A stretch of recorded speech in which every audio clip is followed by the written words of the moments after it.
Ricardo, a gente tem mais notícias para comentar, eu queria a opinião sua.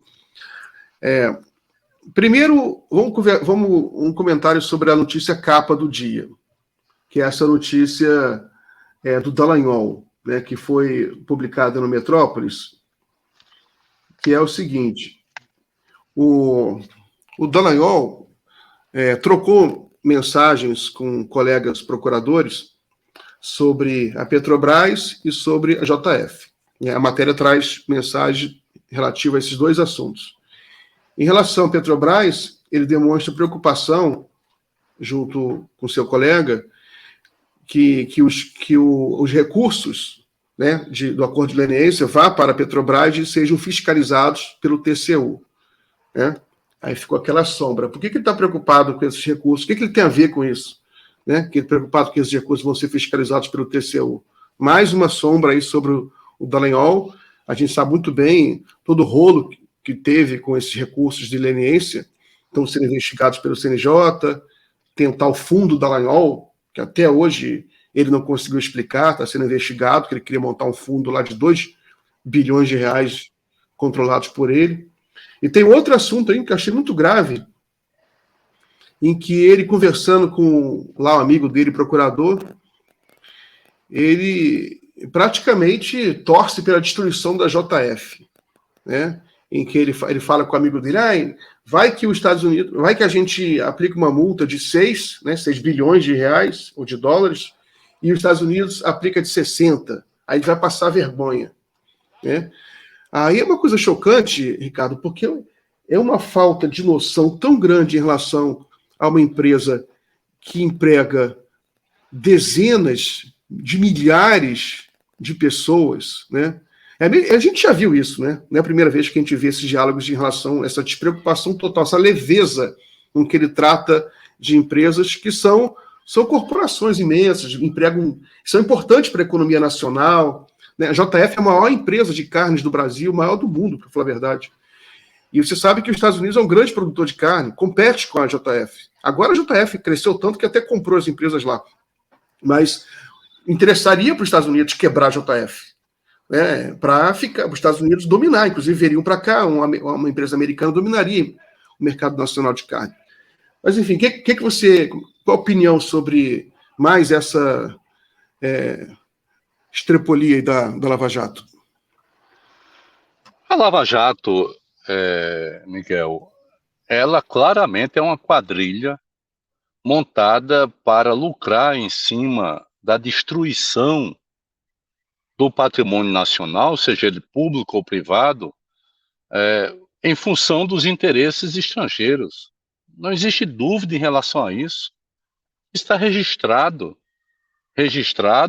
e oficializado pela própria Polícia Federal e pelo Supremo Tribunal Federal.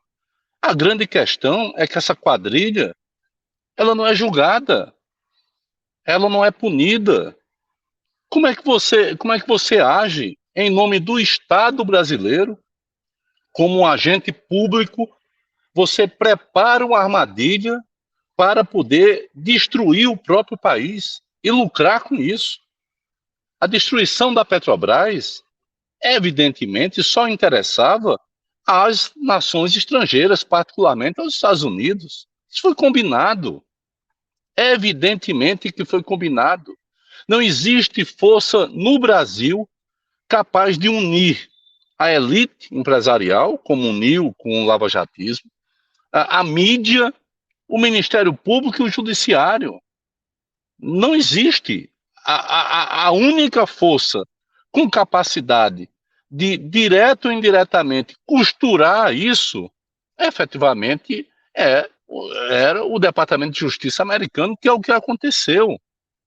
Então, eu acho, né, que o lavajatismo como um todo, porque esse é um câncer civilizacional. É preciso que isso seja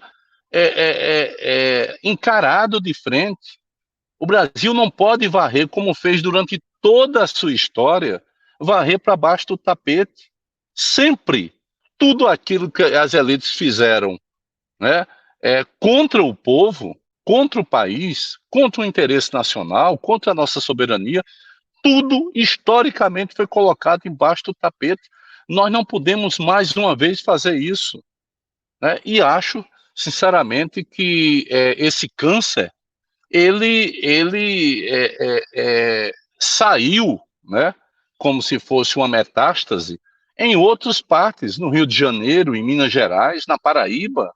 Ou seja, é preciso encarar isso de frente, porque não adianta a gente estar falando do Congresso, porque o Congresso é produto disso, né? A crise institucional é produto disso, a democracia, a fragilidade democrática existente hoje no país é produto disso. Então, ou se encara isso de frente, e eu falo encarar, são as próprias instituições e principalmente a sociedade, né? As instituições como o próprio Ministério Público Federal. Não adianta, enquanto isso não for resolvido, e aqueles que cometeram esses crimes punidos, efetivamente você vai ter sempre essa desconfiança e vai ter essa impressão de que esse pessoal que pensa assim, que pensou e fez assim, eles estão na moita esperando o momento para poder retomar a ofensiva em busca dessa coisa que eu chamo que é ser o tutor da sociedade. Eles achavam que tinham cacife para moralmente serem tutores da sociedade brasileira, incentivando e estimulando naturalmente a extrema-direita, que foi isso que ocorreu. Então, eu penso, né, eu não tenho meias palavras. Eu não vou dizer que é porque parece que foi isso. Foi isso. Ninguém prende um candidato que estava em primeiro lugar por 580 dias sem ter a menor prova. Isso não existe. Ninguém faz o que fizeram na Paraíba, o que fizeram em um monte de cantos, né, para poder interferir na política, né, sempre em prol da direita, destruindo a esquerda, né? Ninguém faz isso de graça. Então, esse cenário todo do Brasil, eu acho que a questão do lawfare, do lavajatismo, é a coisa mais importante que existe nesse momento. Tudo isso está acontecendo, essas votações no Congresso, essas coisas bizarras que tem dentro do Congresso Nacional, né? Essa apatia do povo brasileiro, inclusive, dos setores mais organizados, ou que eram mais organizados, eu acho que tem tudo a ver com essa falta de resposta evidente em relação ao mais grave problema democrático do país, que é exatamente a a inadimplência punitiva do lawfare, do lavajatismo e de tudo isso que corroeu as instituições ao longo desses 15 anos do nosso país.